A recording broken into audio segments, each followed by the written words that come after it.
Ladies and gentlemen, hey, hi, how you doing? Welcome back to the channel. Thank you so much for stopping by. Today we got a surprise Warzone dev talk. Just got out of the gym, got a noti on my phone that Raven has posted about a 4.5 minute long dev talk detailing some of the distinct and drastic updates that they're making for Black Ops 7 Warzone. So let's go ahead, let's dive right in and let's see what's going on in Warzone here. My name is Pete Actipis, with Pete, Game Director on Warzone here at Raven Software.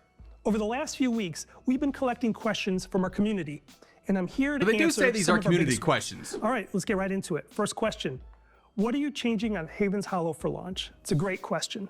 I'm kind of surprised they're actually already changing a lot on Haven's Hollow. It was only ever playable during COD Next for like 2 hours. So the fact that they're making changes based off what we saw there, that should be good news, right? Reception at COD Next was really positive towards Haven's Hollow, but we're always looking to improve the player experience. So what we're doing is we're increasing the amount of players across all matches.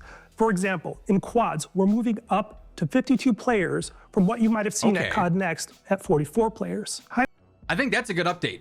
The resurgence, I feel like, should be chaotic. That's kind of the point of it being resurgence. So more players, the merrier. And obviously, if it's too chaotic, then they can always slow it down and drop a squad out or something like that, Moon right? Studios has also reworked the center POI, formerly known as Homestead. Now known as the Barn, this solves a few problems that we were experiencing during our playtests. There's been several long sightlines that have been resolved now with the new layout.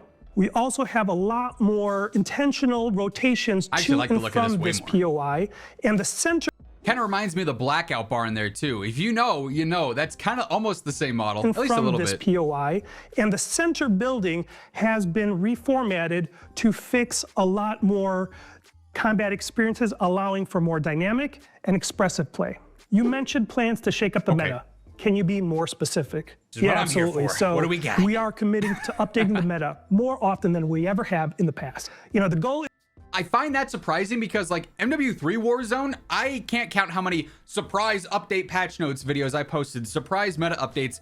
MW3 Warzone felt like the meta changed every 2 weeks, and there were a lot of complaints from casuals there saying, I can't keep up. Like every week I gotta level up a new gun and then it's nerfed the next week, right? And then BO6 Warzone, absolutely nothing changed. It was the same boring meta the entire year, right? So the fact that they say they're gonna update it more than ever before, I hope means we don't just flip-flop a new #1 meta every 7 days, because I don't think casual players, what's left of them, are going to love that concept. But if we're updating things so that, okay, if this SMG and that rifle are the #1 meta, okay, well then the next week they're buffing this other SMG and this other rifle, and suddenly things are more competitive. That I think would objectively be good, right? Just to keep weapon diversity as interesting as possible. We plan on doing that by really focusing on attachments to make sure that they're both impactful and meaningful to the player.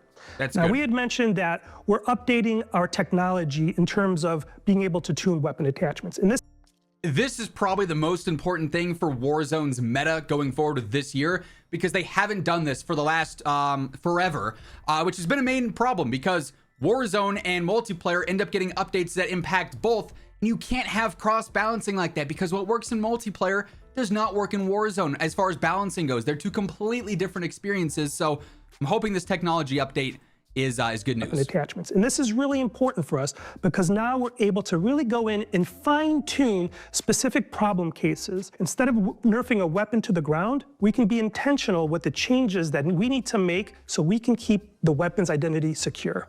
Now, we have a blog coming in the next few days that will cover a lot more of our weapon philosophy, so tune into that. So we'll have obviously video coverage on that whenever that ends up dropping. Hopefully not over the holidays, so I can enjoy that and I don't have the surprise noti like has happened a billion times this last week with some of their announcements. But we do have a dedicated weapons blog and detail blog coming at some point here before season 1, so stay tuned for that. Obviously, alongside everything else going on in COD, I got you guys covered with everything. Gonna be a huge week and beyond with season 1 dropping, obviously kicking off the Warzone year as far as content goes. There's a lot of weapons in Warzone. How are you gonna balance them all? Our focus is on the new weapons introduced with Black Ops 7's launch and Season 1. I don't love that answer, because then that means BO6, MW3, and MW2 weapons are gonna be obsolete. Surprise, surprise. Maybe he'll say more. You can always go back and play with old favorite blueprints you own. What are you doing with perks? It doesn't give me a great answer there, I can't lie. Why are all the older weapons in the game if they're not gonna be competitive? they're gonna cause issues. We know they're going to cause issues. So either they're gonna be balanced, they should be balanced, or do they need to exist? There's pros and cons for each of those things, but just having the new games guns be the meta every single year while refusing to remove the old games guns, I think just opens the door for problems. What are you doing with perks? Well, this year our goal was to really shake up the perk category so they can be really much more competitive for players. We wanted players to really mix up how they use perks and get them out of their comfort zone.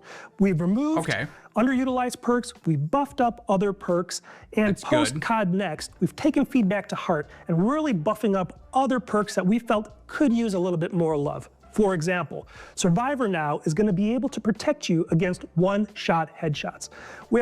Oh, that's a big update. You don't want to be one-shot headshot by a snipe. You have to use Survivor now.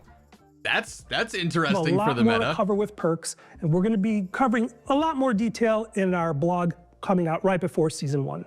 Okay, there we go. What are you changing with aim assist? We're working closely with Treyarch on adjusting aim assist across all ranges and a right stick aiming requirement that will lead to a more competitive and balanced experience.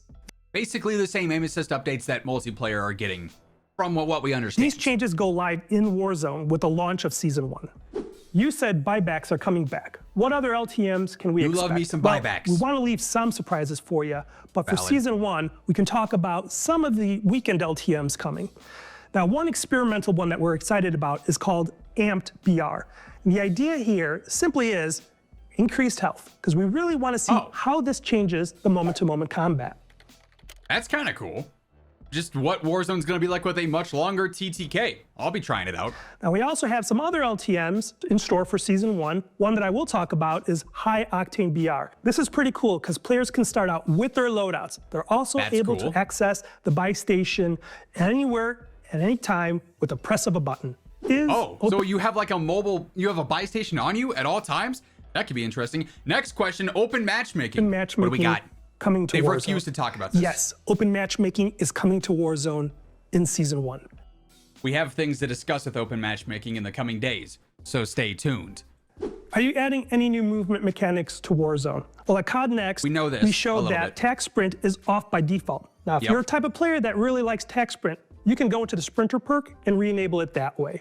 What are you changing on Rebirth Island in Season 2? We've seen a lot of conversations about Rebirth Island on socials, and what we're happy to say is winter is coming. So Rebirth has been hit by a snowstorm. Yes, that's cool. Okay, I'm not gonna lie, I'm very bored of Rebirth gameplay, but this is cool. I love when games do winter maps, or like Christmas holiday themed maps, things like that. I think that's a good time.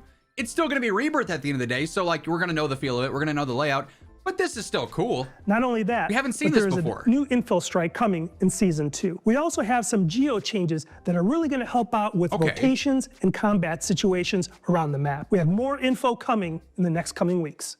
On that note, I want to thank you for tuning in to this Dev Talk. Be on the lookout for our deep dive blogs and our Season 1 patch notes over the next coming weeks. Well, there we have it. A lot of those changes I like. A lot of that information I like. It's gonna be a lot of prove it to me in game with execution. I'm really curious about these patch notes and some of the things coming pre-Season 1. We'll of course be covering all that though in future videos. So hey, if you guys enjoyed this one, be sure to drop a like on it. And if you're new here, hit that subscribe button on your way out. But once again, thank you so much for tuning in. And until next time, take it easy, have an awesome rest of your day, and I'll catch you later. Peace out.